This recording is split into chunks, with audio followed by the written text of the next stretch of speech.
dans ce même esprit, nous voulons élever notre Dieu ce matin parce qu'il est notre Seigneur. Et il nous dit dans sa parole, ne crains rien, car je suis avec toi. N'aie pas peur parce que je marche avec toi. Et c'est ce Dieu que nous voulons louer pour ce qu'il est, pour ce qu'il fait dans nos vies, pour ce qu'il représente pour nous. Nous voulons l'exalter ce matin à travers ce chant qui dit « Il est exalté, le roi. Il est élevé, notre roi. » Nous voulons l'adorer, vraiment proclamer qui il est. Ne venons pas simplement dans sa présence pour demander des choses, mais venons ce matin avec un cœur d'adoration. Venons offrir à notre Dieu un parfum de louange, le parfum qui lui est dû. Alléluia. Il est exalté. Il est exalté, le roi est au-dessus des cieux. Je veux le louer. Il est élevé, à jamais exalté. Je loue son saint nom. Il est Seigneur, il est Seigneur. Sa vérité règne. Tout l'univers se réjouit en son saint nom. Il est exalté. Il est exalté, le roi est au-dessus des cieux. Il est exalté, il est exalté, le roi est au-dessus des cieux. Je veux le louer. Il est élevé, à jamais exalté, et je loue son saint nom. Il est Seigneur, il est Seigneur. Sa vérité règne. Tout l'univers se réjouit en son saint nom. Il est exalté, le roi est au-dessus des cieux. Il est exalté, il est exalté. Oui, je veux te louer ce matin parce que tu mérites la gloire. Je veux le louer. Il est élevé, à jamais exalté, et je loue son. Est-ce qu'on peut l'élever ensemble? Car il est Seigneur. Il est Seigneur. Sa vérité régnera. Tout l'univers se réjouit en son. Il est Seigneur. Il est Seigneur. Sa vérité règne. Tout l'univers se réjouit. Il est Seigneur. Il est Seigneur. Sa vérité régnera. Sa vérité règne. Tout l'univers se réjouit. Proclame-le. Il est Seigneur sur ma vie. Il est Seigneur. Sa vérité règne. Tout l'univers se réjouit. Tout l'univers se réjouit en son saint nom. Il est exalté. Il est exalté. Le roi est au-dessus des cieux. Venons l'adorer. Venons l'adorer. Venons l'adorer. Jésus. Oui, le Seigneur de ma vie. Le Seigneur. Venons contempler. Venons à ses pieds ce matin. Venons à ses pieds. Jésus-Christ, le Seigneur. Le Seigneur. Les cieux déclarent de Dieu la gloire. Et tout ici-bas viendront louer, chanter ses merveilles. Les cieux et les mers célèbrent leur gloire. Et tout ici-bas proclamera le seul roi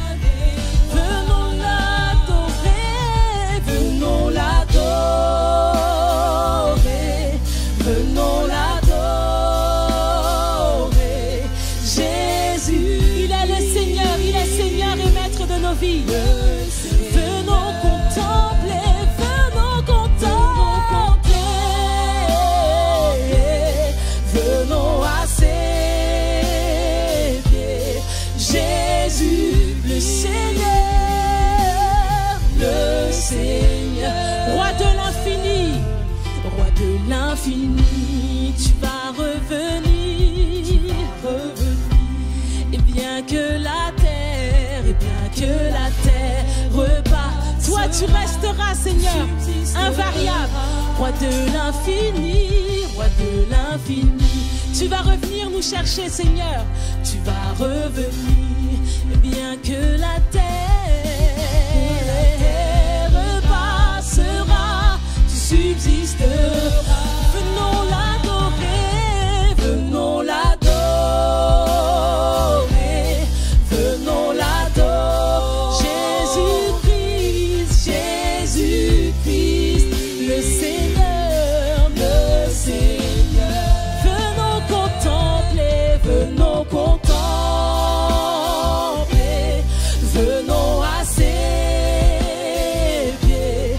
Jésus, le Seigneur.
le Seigneur, venons contempler,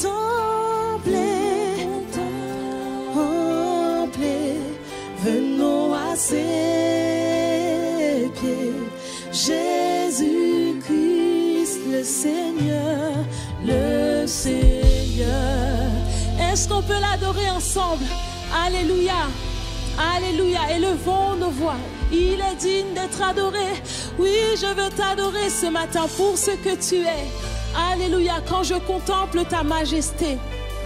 Alléluia, ma bouche ne peut rester indifférente. Mon cœur ne peut rester indifférent. Parce que tu es Seigneur et Maître. Tu es merveilleux, glorieux. Et quand ton Saint-Esprit est là, parce que ton Saint-Esprit est là, Seigneur, cela fait toute la différence. Amen. Amen. Voilà, bonjour à tous. J'espère que vous allez bien. Amen. J'espère que la semaine s'est bien passée. Heureux de se retrouver.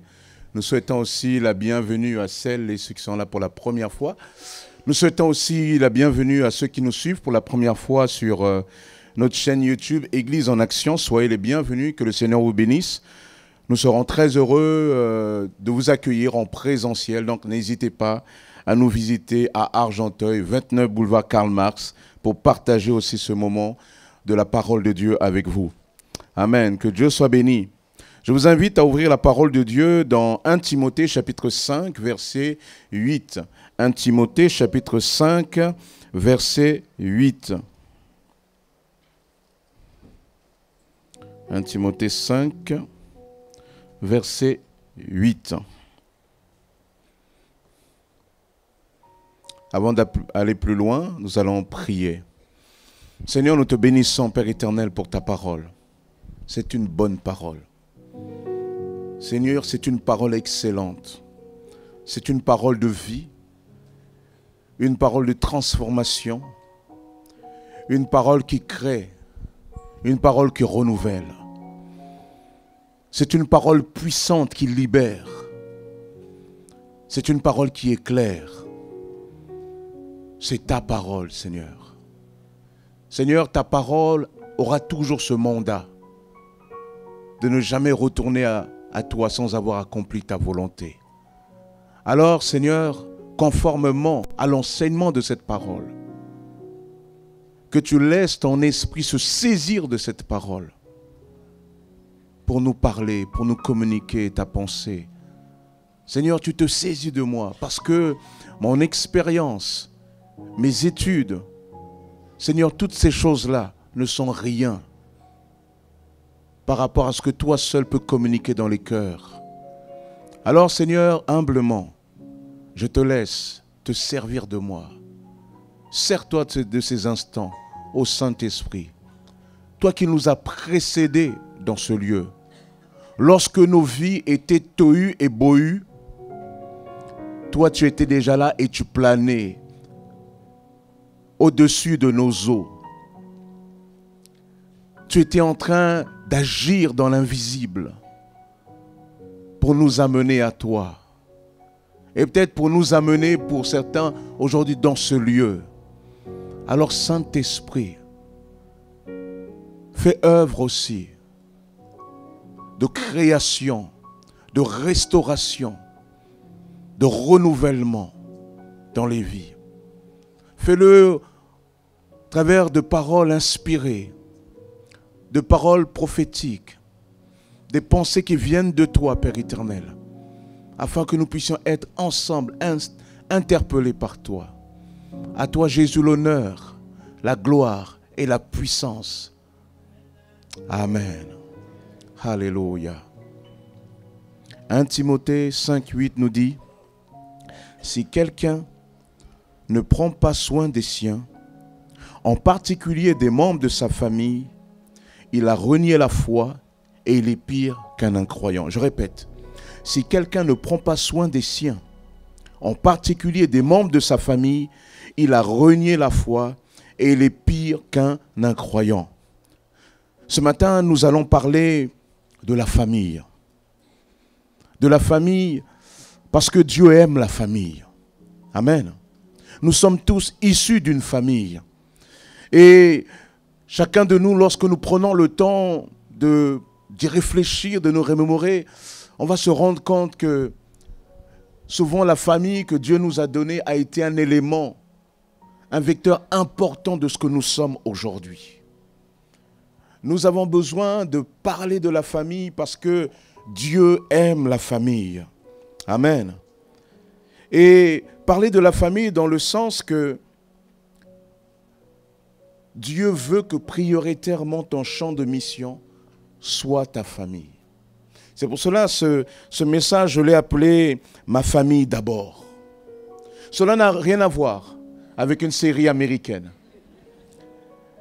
Des années 2001 aux États-Unis, 2003 en France. Ça n'a rien à voir avec la famille Kyle. Mais ma famille d'abord pour simplement laisser ce verset que nous venons de lire nous interpeller et nous rappeler qu'en tant que croyants, eh bien, notre mission première est auprès des nôtres, auprès des membres de notre famille. C'est pour dire que notre famille doit être notre priorité. La famille est importante pour une société. Les sociologues disent que la famille n'est pas seulement les unités fondamentales de la société, la famille en est le pilier. Il nous est dit que des familles fortes contribuent à des sociétés plus fortes. Vous entendez? Des familles fortes contribuent à des sociétés plus fortes en promouvant des valeurs, en soutenant leurs membres sur les plans économiques et émotionnels, en encourageant les ambitions éducatives et en facilitant la socialisation et l'exemple. On entend par socialisation le fait que c'est grâce à la famille que les enfants apprennent les règles de la société.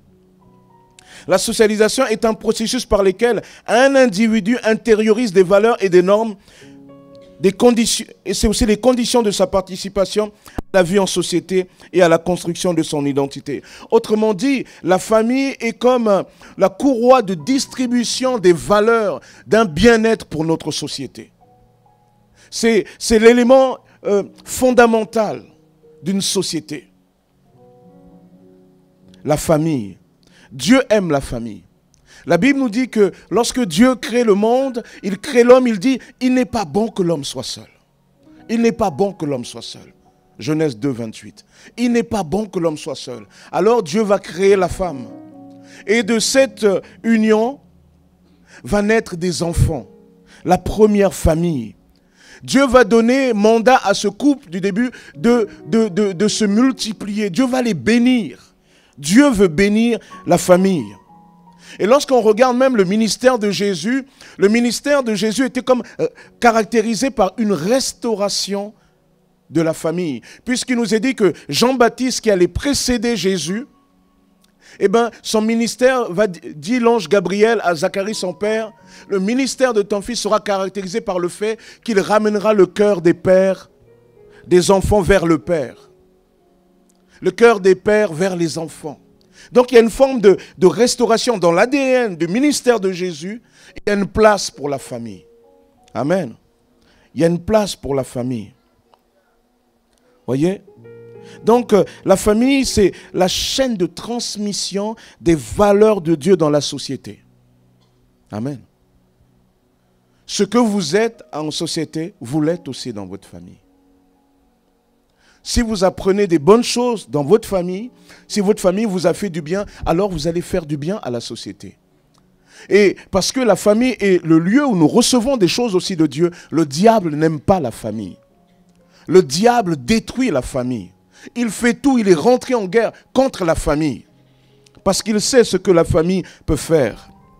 Ainsi, un article du 9 octobre 2013 du journal en ligne Atlantico titre ceci. Objet familial non identifié. Comment la France a perdu le sens de la famille. C'est eux qui disent en 2013. Ils constatent que la France, les Français, ont perdu le sens de la famille. Et continuent en disant que depuis les années 70, une multitude de lois est venue modifier le droit de la famille. L'évolution des mœurs influençant l'évolution des lois qui ensuite accélère l'évolution des mœurs. Résultat, la famille est devenue un objet juridique non identifié. Vous entendez? La famille est devenue un objet juridique non identifié. Ça veut dire qu'aujourd'hui, la famille souffre. La famille en France souffre. Et vous voyez parfois dans notre Occident très arrogante, où nous aimons dire des autres, c'est des pays sous-développés, nous nous rendons compte qu'au niveau du développement de la famille, il y a une souffrance. Peut-être qu'eux, ils sont sous-développés, si tant est qu'ils le soient réellement, mais nous ne sommes pas mieux développés au niveau de la famille. Et parfois, on se rend compte que ces pays où on n'arrive pas toujours bien à manger à sa faim, mais ce qui fait la force de ces pays-là, c'est que c'était l'unité familiale. Parce qu'ils n'arrivent pas à manger à leur faim, mais la famille est une véritable sécurité sociale. La famille est vraiment et véritablement, quelque part, une caisse de retraite. Parce que la famille est là. Donc il y a des fois, quand on aime dire des autres pays sous-développés où on voit de développement, ça c'est moins fort, c'est moins humiliant. On te dit que tu n'es pas arrivé, on dit tu es en voie. Ça fait 40 ans que ces pays sont en voie et on aimerait tellement qu'ils arrivent, mais ils sont toujours en voie. Et nous qui nous prétendons développer, nous nous rendons compte qu'aujourd'hui la famille en France, dit ce journal-là, ce n'est même pas des chrétiens. Ils disent la famille part en vrille. La famille souffre. La famille a un problème. Aujourd'hui, je le constate même en tant que pasteur. Je ne vise personne et je ne pointe du doigt sur personne. Je sais que la vie n'est pas toujours simple. Mais je constate simplement qu'au milieu de nous, en tant que chrétiens, le mot divorce ne fait plus peur. Le mot divorce ne fait plus trembler. on le dit comme si on pouvait parler d'autres possibilités comme une autre. Alors qu'avant, quand on parlait de divorce, on mesurait bien ce que ça voulait dire. On ne le prononçait pas simplement parce qu'on mesurait que derrière le mot divorce, il y avait aussi la famille derrière. Il y avait aussi les enfants derrière. Derrière le mot divorce, il y avait le fait aussi qu'on se fragilisait socialement. Parce que la Bible dit « deux valent mieux qu'un ». Car si l'un tombe, l'autre le relève. Mais aujourd'hui, on en parle comme ça. Je vais juste refaire ma vie. Je sais que ce n'est pas simple. Mais nous ne pouvons pas jouer avec le mariage comme on joue avec les autres alliances. Le mariage est quelque chose de sérieux. Autrefois, lorsque les pasteurs préparaient les mariages, c'était simple. Mais aujourd'hui, ça devient tellement compliqué. 6 à 7 mariages sur 10 sont devenus compliqués. Avant, c'était l'inverse. Aujourd'hui, en tant que pasteur, je me rends compte que lorsque quelqu'un vient me voir et dit « Pasteur, on veut se marier », avant on disait « Amen, gloire à Dieu ». Maintenant, on ne peut plus tout le dire. On se dit souvent « Qu'est-ce qu'il va encore me dire ?» Qu'est-ce qu'il y a derrière? Et du coup, parfois, on est là, on est presque dans une posture « Oui, tu vas te marier, mais oui, pourquoi ?» Voyez, parce qu'on se dit « Qu'est-ce qu'il va me dire ?» Et quand on voit qu'une fois qu'on nous a tout dit, c'est là qu'on peut dire « Ah, gloire à Dieu ». Ça devient stressant aujourd'hui. Moi, j'entends même qu'il y a des pasteurs, ils ne veulent même plus marier parce que c'est trop compliqué. Le diable veut détruire la famille. Et parfois, le diable, il veut détruire la famille, pas toujours depuis l'extérieur, mais depuis l'intérieur. Déjà dans nos cœurs, qui n'arrivent plus à supporter. Souvent des simples petits conflits. Souvent, quand on entend les raisons pour lesquelles les gens veulent divorcer, on se dit, mais quand même. Parfois, excusez-moi, je vise personne, je ne connais pas. Mais parfois, il y a une forme d'immaturité. On se prétend adulte, mais parfois, on est trop dans les émotions. Elle a dit, et j'entendais il n'y a pas longtemps une situation d'une personne. Ça ne va pas. Il est parti. Comme ça. Comme quand on avait 15 ans, on fuguait. Il a fugué. Mais sauf qu'il était marié et qu'il avait des enfants. Incroyable. Dieu aime la famille. Dieu aime la famille. Amen. Lorsqu'on parle de famille, il faut comprendre que pour la Bible, et quand on regarde de plus près, la conception moderne de la famille, papa, maman, les enfants, c'est moins... La Bible a une vision plus large que ça. Il n'y a pas vraiment un mot dans la Bible pour parler vraiment de famille au sens moderne du terme. Lorsqu'il y a plusieurs mots, parmi ces mots, lorsque la Bible parle de famille, on va parler parfois plutôt, au lieu de dire famille, on va parler de clan. Et lorsqu'on veut vraiment parler de la famille, on va parler souvent, on va utiliser l'expression maison. La maison d'eux, c'est-à-dire tous ceux qui habitent sur le toit. Et à l'époque, lorsque il y avait une famille sous un toit, ce n'était pas juste papa, maman et les enfants. Il y avait souvent les enfants qui avaient grandi, qui étaient mariés, il y avait les belles-filles, il y avait les petits-enfants, etc. C'était cela la famille. Donc je ne suis pas ici, lorsque je parle de la famille, en train de parler simplement de papa et maman, je suis en train de parler de ce toit dans lequel j'ai grandi et qui a aussi besoin de moi.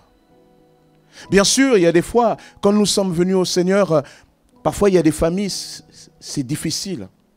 Vous savez, on parle dans des familles, il y a des relations, on dit toxiques. C'est terrible. Et vous savez, il y a des familles, quand vous rentrez, aussi bien ce chantier, quand il descend, oui, tout s'arrête, il y a transfert entre ciel et terre, le Saint-Esprit est là. Mais quand vous allez dans cette maison, quand vous ouvrez la porte, vous voyez déjà de l'atmosphère. C'est quand il rentre, là tout s'arrête et il y a transfert entre son cœur et la terre. C'est dur. Donc je sais que ce n'est pas simple. Parfois quand on vient au Seigneur, on aimerait même tenir cette distance de la famille. Parce que voilà, on a notre vie. Oui, c'est pour le Seigneur. Ouais, mais sauf que la Bible nous dit quoi? Si quelqu'un ne prend pas soin des siens, en particulier des membres de sa famille, la Bible dit quoi? Il a renié la foi. Waouh! Moi, je trouve ça fort. Renier la foi. Mais non, Seigneur, je crois en toi. Mais Dieu dit, si tu crois en moi, alors tu dois comprendre que tu es ambassadeur, ambassadrice auprès des tiens. De ceux qui ont besoin d'entendre.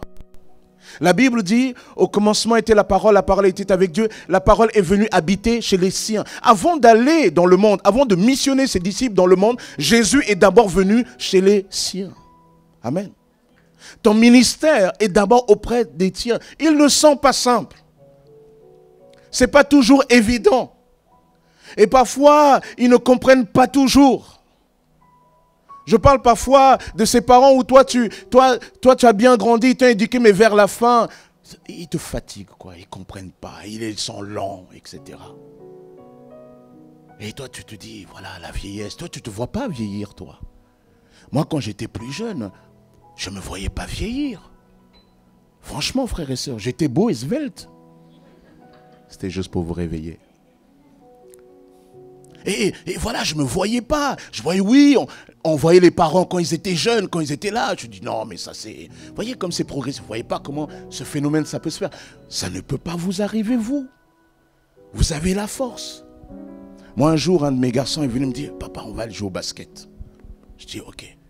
Bon, ils sont un peu insolents en grandissant, je vais te battre. Je dis, hé, petit bonhomme, tu vas battre ton père, moi je vais t'expliquer c'est quoi. Je suis allé sur le terrain de basket. Et il est là. Et vous savez, quand vous êtes jeune dans la tête, mais le corps, pas toujours le cas.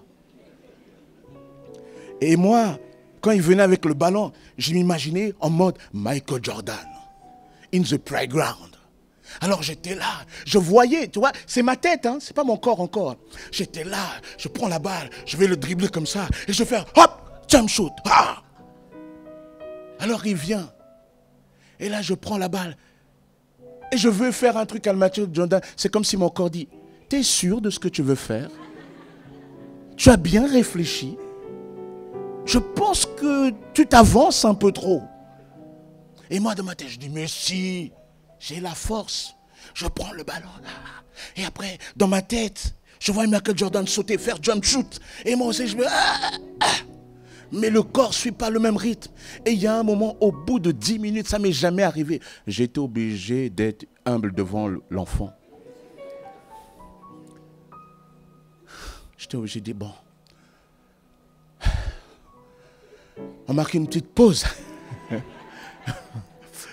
Avec une petite pause, parce que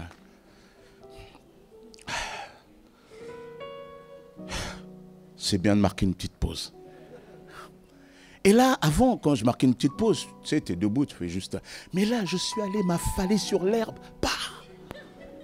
Je croyais que j'allais mourir. Ce jour-là, mon corps a rencontré ma tête. Il lui a dit, « Hé, gars, le temps est passé. Tu ne peux plus comme ça. » C'est comme à fond, souvent je me lève, il y a des fois, je dis à ma femme, là je vais faire un régime, je vais aller marcher, je vais aller courir. Avant je faisais de 12 km, je vais reprendre tout ça. Je vais y aller. Heureusement que ma femme m'aime. Vous savez, il y a des femmes, elles disent rien, mais elles te regardent. Elle te dit, tu vois le regard qui dit, homme de peu de foi. Et moi je quitte la maison, je dis je vais, bon, on va doucement, on va marcher. Donc moi je commence à marcher, et je regardais, et ma tête imaginait le trajet, je vais aller là-bas au bout de la mairie, je passe des voies ferrées, je fais le grand tour de Goussainville, et j'arrive là, ouais. Quand j'arrive, je fais 300 mètres. Et le corps te dit... faudrait peut-être reconsidérer la chose. Faudrait peut-être que tu réfléchisses. Et là, normalement, tu es parti pour 3 quarts d'heure, 1 heure. Et là, tu es obligé au bout de 5 minutes de rentrer. Au moins, ce qui te sauve, si tu rencontres quelqu'un en cours de route, tu discutes. Et quand tu étais où? Je suis allé marcher. C'est là. Et là, tu es obligé de rentrer. Et heureusement, ma femme, elle dit rien. Parce qu'il y a des femmes qui vont dire, qu'est-ce que je t'avais dit? Bien sûr, parfois, les parents, ils vieillissent, ils ne comprennent pas tout, etc. Et là, ouais, mais sauf que tu oublies que s'ils sont fatigués, peut-être qu'ils sont fatigués de t'avoir élevé. Ils sont fatigués d'avoir travaillé pour que tu puisses manger. Ils sont fatigués. Parfois, ils prennent ces médicaments-là contre l'hypertension parce que tu sais, pendant qu'ils étaient au boulot, qu'ils avaient la pression, ils auraient pu lâcher. Mais ils se disaient, mais qui va nourrir mes enfants? Alors ils ont tenu. La Bible dit, quand honore tes parents, particulièrement quand ils vieillissent. Quand ils vieillissent. Honore-les aussi quand d'autant plus qu'ils sont encore présents. Parce qu'il viendra un temps, ça ne sera pas forcément le cas. Dieu aime la famille. Ils sont peut-être difficiles, mais c'est ta première terre de mission. Si tu ne prends pas soin de ce qui est à toi, la Bible dit, mais même un incroyant ne fait pas cela. Même les familles mafieuses prennent soin d'eux. À combien plus forte raison, toi tu es à Jésus, tu dois prendre soin des tiens, c'est-à-dire ceux qui sont dans ta maison, ceux avec qui tu as grandi. Ils ont besoin de toi. Amen. La foi est certes un acte personnel, mais la foi n'est pas une entreprise individuelle. Ce n'est pas une aventure individuelle. La foi, c'est aussi une aventure collective, une aventure familiale. Amen. Et ça, c'est fondamental. Alors, tu seras tenté de dire, oh non, mais moi, le plus important, c'est que je sers Dieu, pasteur. Dieu m'a appelé là-bas, donc la famille. Non, tu ne peux pas dire ça. Écoute ce que Paul va dire. Paul va dire en Timothée 3, verset 1. Celui qui aspire à être dirigeant dans l'Église désire une belle tâche. Cette parole est certaine. Il faut toutefois que le dirigeant soit un homme irréprochable, mari fidèle à sa femme, maître de lui-même, réfléchi et vivant de façon convenable, qu'il soit hospitalier et capable d'enseigner.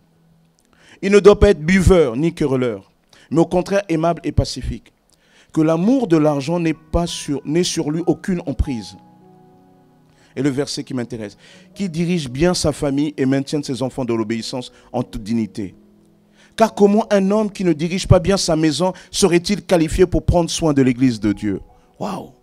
Moi je trouve que c'est vraiment une pression. Je veux servir Dieu. Dieu dit, avant de vouloir servir, évangéliser le monde, sers déjà là où Dieu t'a mis. Parce que tu sais pourquoi? Parce qu'il y a toujours une dimension de la pédagogie de Dieu.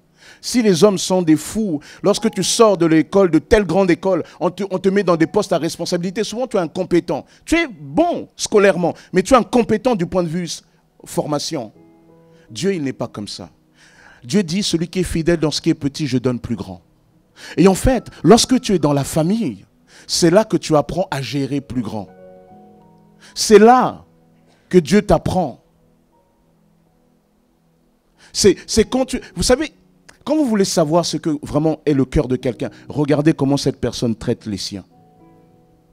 Il peut dire tout ce qu'il veut. Regardez comment il se comporte vis-à-vis de sa femme, vis-à-vis de son mari, vis-à-vis de ses enfants, vis-à-vis de ses parents. Regarde. Et c'est là que tu sauras quel est le cœur de cette personne. Si tu veux même tenir à quelqu'un, tu veux te marier avec quelqu'un, regarde comment il a vis-à-vis de ses parents. Toi, tu crois qu'il serait... Non, mais s'il n'est pas comme ça, mais au moins avec toi, parce que toi, tu es extraordinaire, ça va être bien. Tu te trompes. Un jour, ça arrivera à toi. S'il n'a pas été capable d'être bien avec les siens, il ne sera pas bien avec toi. Parfois, les gens disent, Seigneur, éclaire-moi, montre-moi si c'est ta volonté. Dieu dit, ouvre les yeux. La pièce n'est pas éteinte. C'est toi qui dois juste ouvrir les yeux et voir que quand quelqu'un est capable de tenir tête à ses parents, mais à qui d'autre ne tiendra-t-il pas tête? S'il est capable de lever, presque d'insulter ses parents, il te fera pire. Parce que s'il est capable de faire cela aux gens qui l'ont mis au monde, à combien de plus forte raison, toi qui ne l'as pas mis au monde, il te fera encore pire. C'est dans la maison que nous apprenons les bases de la vie en société. Mais c'est dans la même maison aussi que nous apprenons à servir Dieu. Je vous avais dit la dernière fois, avant de me marier, Dieu m'a gardé 10 ans dans l'attente pour me former. Et c'est ça qui fait que même si je n'ai pas toutes les qualités, mais il y a une chose que Dieu m'a appris. C'est être une source d'encouragement pour mes enfants. Et j'ose croire que si mes enfants sont épanouis, c'est parce que quelque part, mon épouse et moi, nous avons donné quelque chose à ce niveau-là. Nous avons appris à leur dire, je t'aime, je crois en toi, vas-y, vas-y. Et c'est ça qui fait que quand j'arrive au milieu de vous, je peux vous dire aussi, je crois en vous. Vas-y ma soeur, vas-y mon frère, ose. Ah, mais pasteur, c'est dur, mais vas-y. Parce que si on n'avait pas appris ça, je ne pourrais pas vous encourager. Nous croyons juste que Dieu nous demande de d'abord commencer chez nous avant d'aller dans l'église. Non, Dieu quand il le fait, il y a une dimension pédagogique à ça. Voyez? Lorsque vous êtes là, dans votre cercle immédiat, Dieu c'est là qu'il travaille votre caractère. Si les gens qui sont autour de toi, tu t'occupes pas d'eux, tu ne pourras pas t'occuper des autres. C'est ça qui importe. Le plus important, c'est cela. Il y a une différence entre l'aptitude et l'attitude. Tu peux être quelqu'un de bien. Tu peux être le meilleur prédicateur du monde. Dans la Bible, Dieu s'est servi d'un âne. N'est-ce pas? Mais l'attitude, ça c'est quelque chose que Dieu fonde en toi depuis que tu es petit. Dans ta capacité à laisser Dieu te toucher. Et lorsque tu fais cela, alors tu peux apporter quelque part aux autres. À celui qui est fidèle dans les petites choses, à celui qui prend soin dans les petites choses, Dieu donne de plus grandes. Amen. Qu'il dirige bien sa famille. Waouh. Et maintienne ses enfants dans l'obéissance. Waouh. En toute dignité. Oh là là. Car comment un homme qui ne dirige pas bien sa famille serait-il qualifié pour prendre soin de l'Église? Et ici, c'est ce que le fameux Jean Chrysostome, qui était l'archevêque de l'Église de Constantinople, au IVe siècle, il disait cette parole. La famille est une petite église domestique. Vous entendez? La famille est une petite église domestique. Avant de vouloir vivre la grande église, vit déjà la petite église domestique. Oh! Amen. La famille est une petite église domestique. Oui, Dieu sait que ce n'est pas toujours simple dans ta famille. Ce n'est pas évident. C'est dans la famille que Dieu travaille notre caractère. Parfois, nous avons aussi, c'est vrai, il y a des... Je ne suis pas... S'il faut parler clairement, je pense que même parfois dans nos familles, il y a des gens, souvent il faut prendre du recul avec eux, ou bien ne serait-ce que provisoirement, parce que nous sentons, quand tu te sens désarmé devant eux, alors oui, tu peux prendre un peu de recul. Si tu sens que tu n'es pas capable de leur faire face, alors prends un peu de recul. Mais il y a un moment donné, il y a un recul qui ne doit plus être tout le temps comme ça. Il y a des fois aussi, le Seigneur dit, non, non, tu es là, témoigne.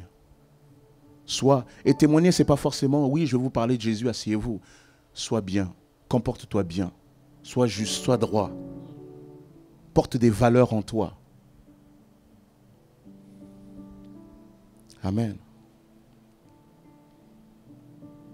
Si quelqu'un ne prend pas soin des siens, en particulier des membres de sa famille, il a renié la foi. Qu'est-ce que cela veut dire concrètement?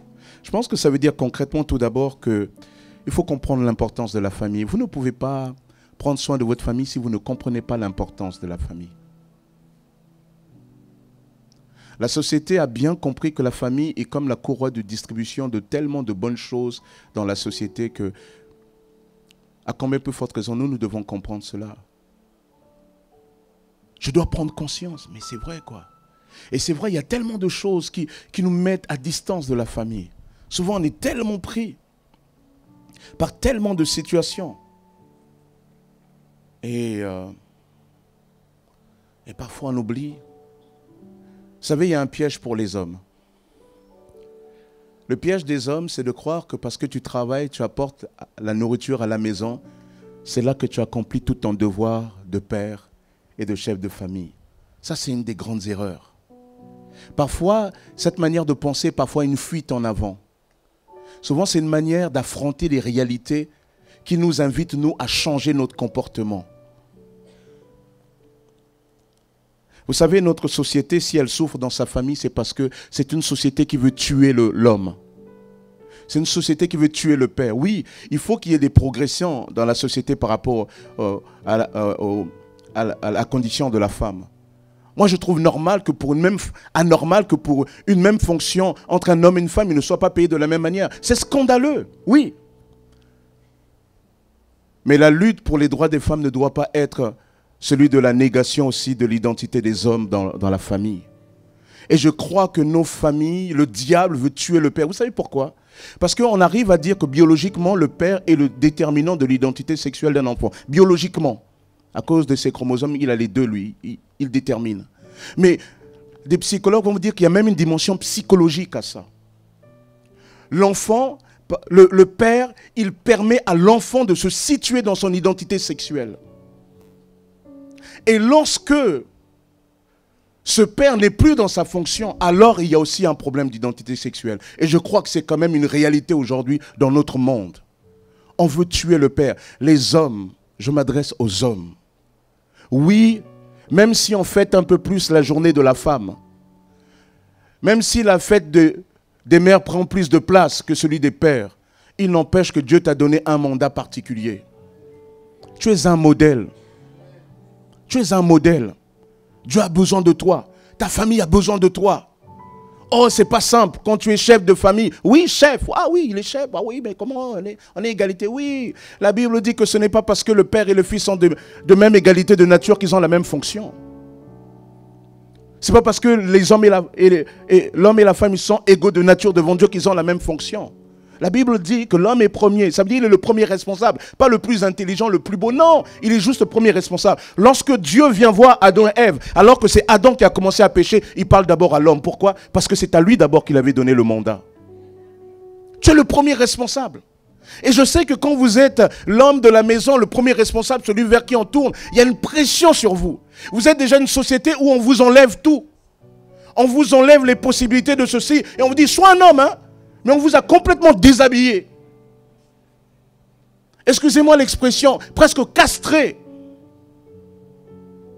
Parfois, il y a une castration sociale des hommes. Et là, après, on dit, donne quelque chose, donne du réseau. Il y a des hommes, on ne sait plus.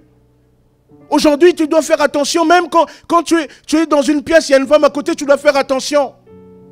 Parce qu'aujourd'hui, on a mis la peur, on est venu habiter la tête des hommes. Tu ne sais plus. Bien sûr, avant, il y avait de l'abus, mais aujourd'hui, c'est aussi quelque chose de grave dans l'autre sens. Alors, les hommes, ils ne savent plus trop. Ils sont un peu comme perdus dans un désert. Alors, je suis un homme. Ah ouais, je ne savais pas. Mais les hommes, Dieu t'a mis comme un repère dans la famille. Tu ne peux pas remplacer... Tu ne peux pas changer le fait d'apporter du pain contre le fait simplement d'être là.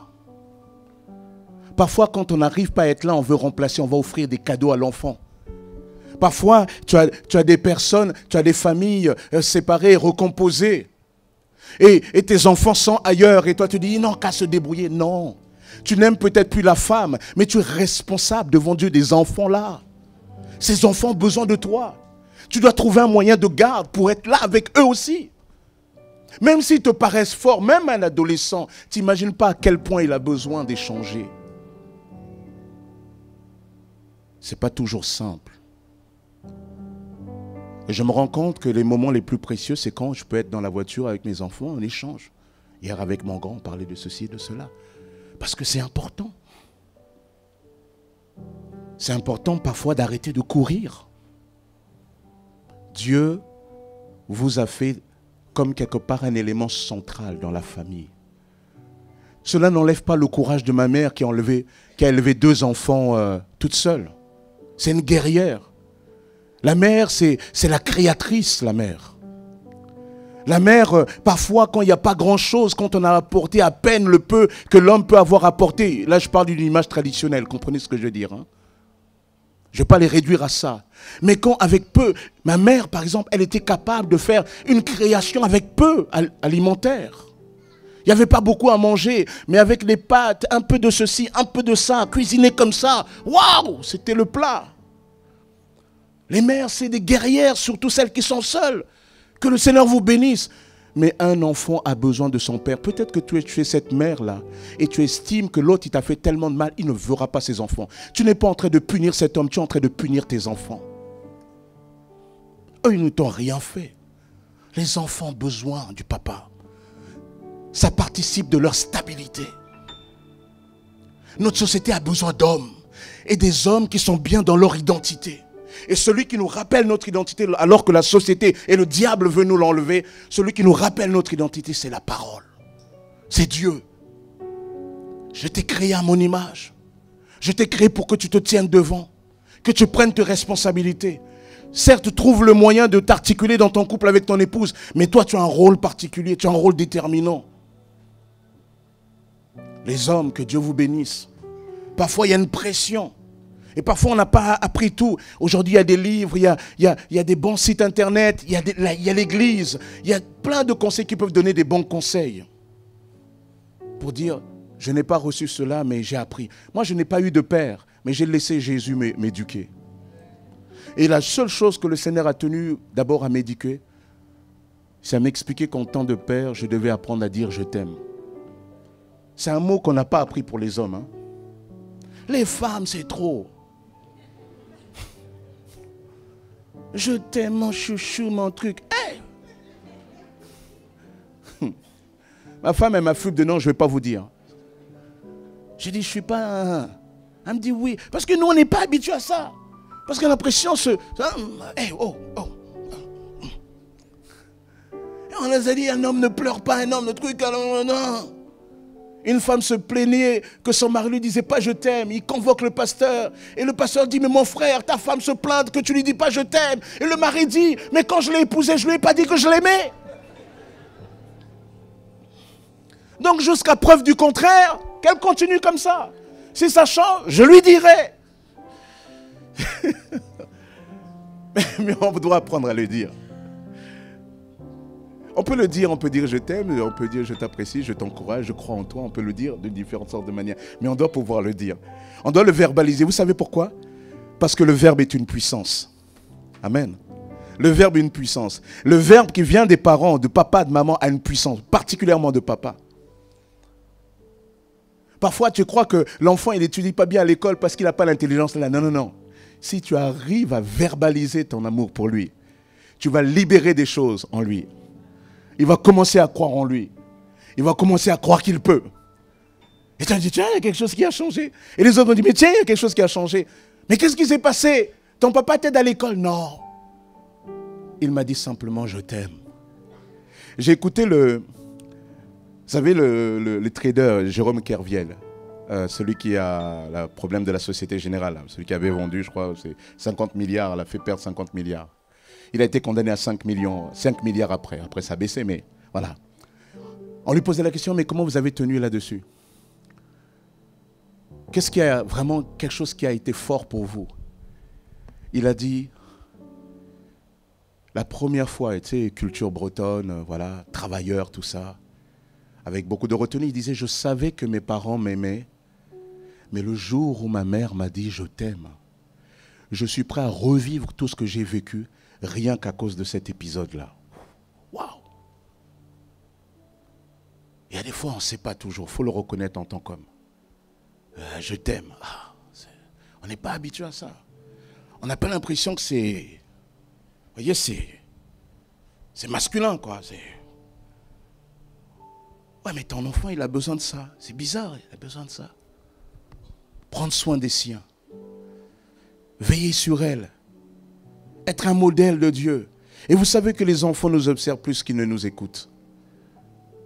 Les gens autour de toi t'observeront plus qu'ils ne t'écouteront. Tu pourras dire tout ce que tu veux sur Jésus. Ils t'observeront.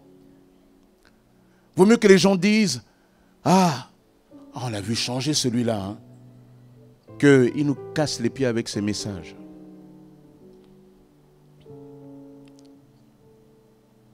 Tu as besoin de prendre soin, c'est aussi prier pour elle. Priez pour ta famille. Hébreux chapitre 11, verset 7 nous dit que c'est par la foi que Noé va construire l'arche pour sauver sa famille. Ta famille a besoin de ta prière. Ta famille a besoin de ta foi pour qu'elle soit sauvée. C'est vrai que quand tu regardes la situation de la famille, tu dis, ah là. Et c'est vrai, je vous accorde qu'il y a des fois des situations qui sont décourageantes. Mais si tu ne crois pas en l'homme qui peut changer, crois en Dieu qui peut lui transformer les vies. Tu dois croire. Tu dois croire.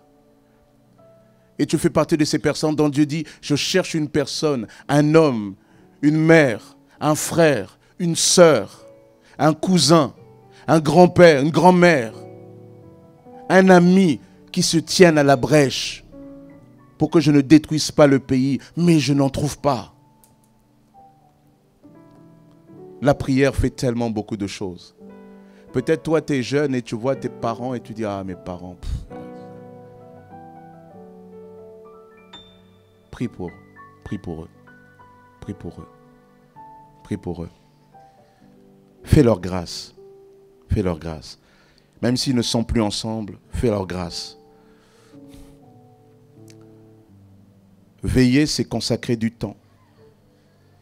Et le temps, c'est précieux, hein, c'est précieux. Parfois, le temps, c'est juste quand l'enfant vient te voir, arrête juste ce que tu fais. Parfois, rien que les 5 minutes là sont très importants. Ça lui a rappelé qu'il a de l'importance pour toi. Prendre du temps. Peut-être pour certains, comme pour moi, il y a eu des fois, il faut aller jouer au basket et ils te fatiguent là. Même si après, à la maison, ils s'en vantent un petit peu. Ces petits insolents là. Mais c'était quand même un temps. Et un jour, ils grandiront. Ils se souviendront qu'eux aussi, de même que tu as été avec eux, eux aussi doivent être avec les leurs. Et parfois, ils se souviendront que... Et quand on interrogera pourquoi tu fais ça, ils se souviendront que c'était... Ils diront, mais tu sais, une fois, papa, une fois, maman, une fois, mon frère, une fois, ceci, cela. Je dis mon frère, par exemple, moi avec mon frère, on a 11 ans de différence d'âge. Moi, j'étais un peu comme un papa pour lui. Parce que très jeune, il a fallu que je m'en occupe. Et je suis content que ça soit aujourd'hui un bel homme en Dieu. Un bel homme au niveau des affaires, au niveau du cœur. Et j'ose croire aussi, c'est parce que quand je me suis converti, Dieu m'a appris aussi à dire à ce petit, je t'aime, je crois en toi, vas-y. Et toi qui aspires au mariage, retiens bien ces choses. Crois dans la puissance du verbe qui encourage. Je sais que quand on parle de la famille, on parle de choses sensibles. On parle de choses pas simples. Peut-être que ça a évoqué pour toi des situations difficiles. Je me souviens de ses sœurs dont l'enfant était en prison. L'enfant avait fait des bêtises. Ça évoque tellement parfois aussi de l'éloignement et de la douleur. Et j'aimerais te dire ce que j'ai dit mardi. Genèse 1 disait, Dieu créa les cieux et la terre. Au commencement, Dieu créa les cieux et la terre. La terre était informe et vide. Tout était tohu et bohu. Et il nous a dit quoi? L'Esprit de Dieu se mouvait. Avant que Dieu dise que la lumière soit, l'Esprit de Dieu se mouvait. Et l'Esprit de Dieu exprime la puissance de Dieu, l'action de Dieu. Laisse-moi te dire que même dans ton tohu bohu familial, l'Esprit de Dieu est en train de se mouvoir. Avant que tu viennes à Jésus, avant que Dieu ne prononce une parole pour ta vie, le Saint-Esprit était déjà en train d'œuvrer pour que tu sois là aujourd'hui. Crois que le Saint-Esprit est là aussi autour de ta famille. Ne désespère pas, ne te fie pas à leurs paroles qui peuvent être encourageantes. Mais toi, prie. Prie. Crois. Amen. C'est important. Le 26 avril, vous vous souvenez, je vous avais parlé du 26 avril. Save the date. On veut, ce jour-là, ça sera le jour de l'Assemblée Générale qui aura lieu à 14h, de notre association cultuelle. Vous savez que notre église est portée par 2 associations cultuelles, Église en Action et culturelle, un cœur pour la ville. Vous l'avez ici. 14h. On va le faire rapidement. Bien. Mais après cela, à 15h30, nous vous invitons à une journée, à une fête de la famille, une journée de la famille. Je peux montrer l'autre diapo. Et voilà, on veut vraiment que ça soit comme vraiment un événement familial. Ce n'est pas simplement papa, maman, mais c'est les frères et sœurs. On aimerait que ça soit l'occasion, peut-être que vous avez des amis qui sont, la famille qui sont jamais venus à l'église, dit non, viens juste, c'est un moment de détente. On a préparé ça avec l'équipe de travail. La fête de la famille, le 26 avril, dès 15h30, après l'Assemblée générale, 30 minutes de battement. Et après cela, dès 15h30, on va projeter un film. La fille qui croyait au miracle. C'est très familial, avec une note spirituelle. C'est vraiment bien. C'est pas, on ne dort pas, c'est vraiment bien. Et sur place, et à ce moment-là, mais ça va être aussi une fête. On va faire un petit décorum, tout ça. Les enfants, il y aura de la barbe à papa. Il y aura des, comment on appelle ça, popcorn. Ah ouais, ce sera vraiment en mode cinéma. Popcorn, tout ça. Il y aura une tombola, on pourra gagner des prix, tout ça. Une voiture. Ils disent, il exagère. Ça, c'est pour nous attirer ou quoi? Non, je plaisante. Mais il va y avoir, l'idée, c'est simplement, voilà, on voulait être très pratique, vous voyez? Au lieu simplement de dire une chose, on dit, ben, créez un événement autour de la famille simplement. Alors, il y aura d'autres événements pour ta famille, tout ça, mais on voudrait le vivre avec, voilà. Même si toi, tu ne viens pas à l'Assemblée générale, mais parce que peut-être tu n'es pas encore membre, etc., tu ne pourras pas empêcher par le travail, mais si tu peux, après 15h30, viens. Et le tarif de cette séance, c'est 3 € avec tout compris. Voilà. Inclus ticket de cinéma, popcorn, tout ça, c'est 3 €, c'est pas grand-chose. Et ça ira au bénéfice de notre association culturelle. Donc, à la fois, on bénit notre association, en même temps, on bénit aussi la famille. Amen. Donc, les hommes, là... Voilà, les mamans aussi. Amen. Parce qu'aujourd'hui, j'ai voulu parler des hommes et les mamans. Je n'oublie pas que vous êtes des braves. Toi, tu élèves seul l'enfant, tu es une brave. Tu es une brave. Je crois parfois que tu es seul, il y a des fois, hey, le Saint-Esprit est là. Il se mouvait. Moi, si on avait dit à ma grand-mère que ce gars-là, il allait finir pasteur, ma grand-mère, elle aurait ri. Parce que moi, quand vous allez dans mon pays, là-bas, notre ancienne maison sur le toit, il y a des pierres, des bâtons, tout ça. C'est moi qui les jetais sur les gens. Il devait se dire, ce type-là, il peut devenir tout, mais sauf pasteur. Dieu fait ce qu'il veut, quoi.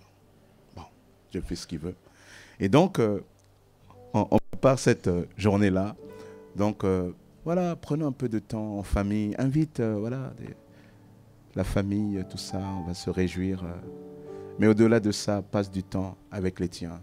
Bénis-les. Ne prends pas ce message comme une sorte de jugement sur ta vie. Non, non. Prends-le simplement comme une exhortation du Seigneur qui veut te bénir.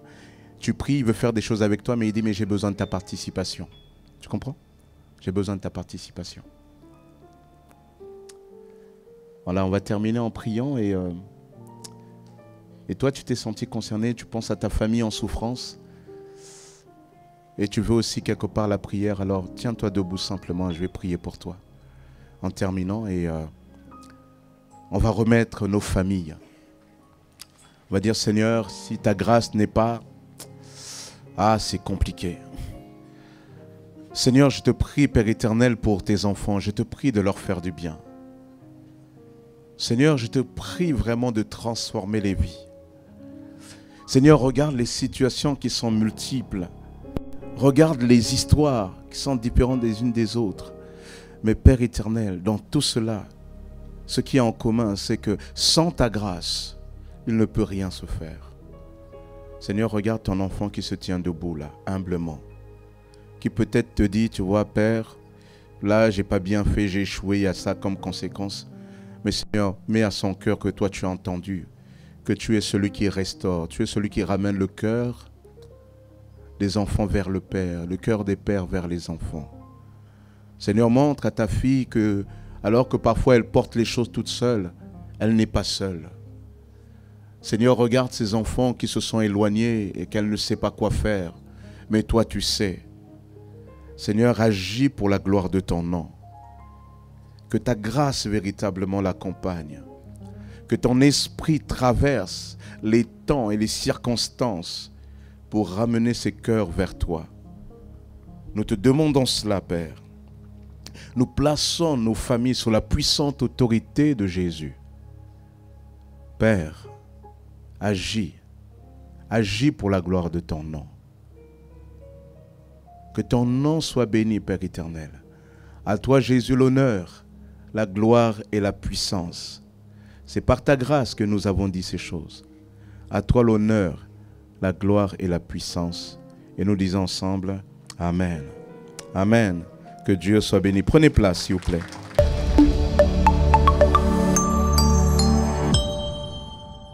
Je suis dans la joie. Une joie immense pour ce que Dieu a fait pour moi. On tape des mains.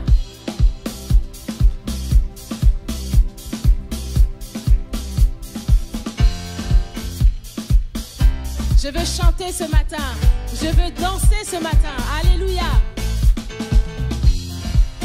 Mon âme bénit l'Éternel. Que tout ce qui est en moi bénisse son saint nom.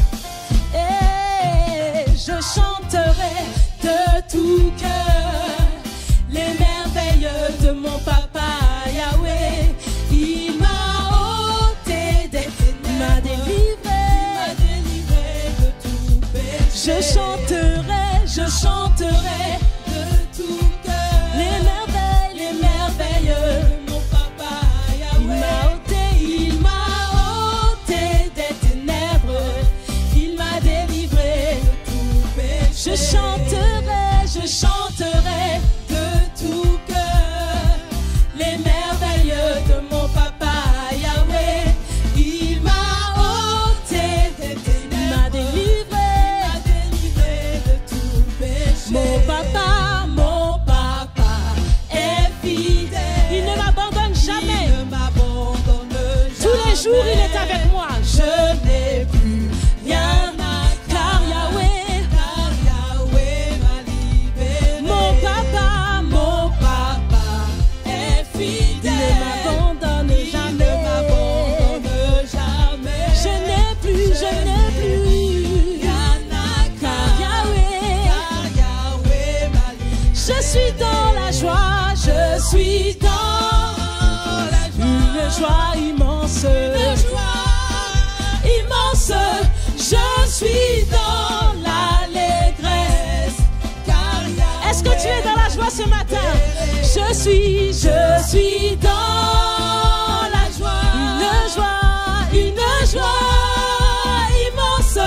Je suis dans l'allégresse, car Yahweh m'a libéré. Je chanterai de tout cœur les merveilles de mon papa Yahweh.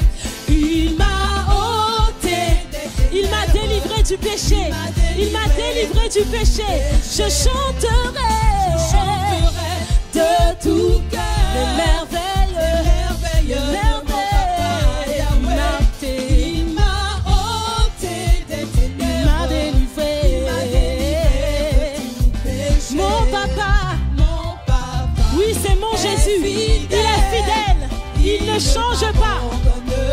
Je n'ai plus rien à craindre, car Jésus m'a libéré. Mon papa est fidèle, il ne m'abandonne jamais. Je n'ai plus rien à craindre, car Jésus m'a libéré. Je suis dans la joie, une joie. Je suis dans l'allégresse. Alléluia. Car Yahweh m'a libéré. Je suis dans la joie. Une joie immense. Je suis dans l'allégresse. Car Yahweh m'a libéré. Pour Jésus, alléluia. Amen. Pour Jésus, alléluia. Amen. Pour Jésus, alléluia. Amen. Pour Jésus, alléluia. Amen. Il est vivant. Jésus est vivant. Jésus est vivant. Jésus est vivant. Pour Jésus, alléluia. Amen. Pour Jésus, alléluia. Amen. Pour Jésus, alléluia. Amen. Pour Jésus, alléluia. Amen. Il est comment? Il est comme ça. Il est comment? Il est comme ça. Jésus est comment? Il est comme ça. Jésus est